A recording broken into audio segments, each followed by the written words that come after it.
ఇంటికి మొదటి సంతానం ఈ రాశులలో జన్మించారా?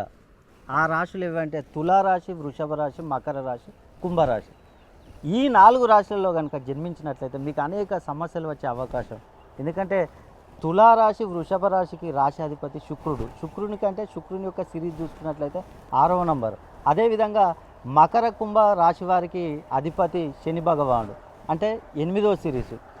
ఈ మొదటి సంతానం అంటే మనకు 1వ నంబర్ వస్తుంది కాబట్టి ఈ 1కి 6కు పడదు, అదేవిధంగా 1కి 8కి పడదు. బద్ధ శత్రువులు, ఆపోజిట్ నంబర్స్. కాబట్టి మీరు ఇంటికి మొదటి సంతానం అయి ఉండి తులారాశి, వృషభ రాశి, మకర రాశి, కుంభరాశి ఈ 4 రాశులలో కనుక జన్మించినట్లయితే మీకు అనేక సమస్యలు వచ్చే అవకాశం. కుటుంబంలో కలహాలు, చదువులో కూడా విద్యార్థులు వెనుకబడిపోయే అవకాశం ఉంది. అదేవిధంగా ఆరోగ్య సమస్యలు, ఎంత జాబ్స్ కోసం ప్రయత్నం చేసినా కూడా జాబ్స్ వచ్చే అవకాశాలు తక్కువగా ఉంటాయి. రుణ బాధలతో ఇబ్బందులు పడే అవకాశం, డబ్బు ఎంత సంపాదించినా కూడా నిలవదు.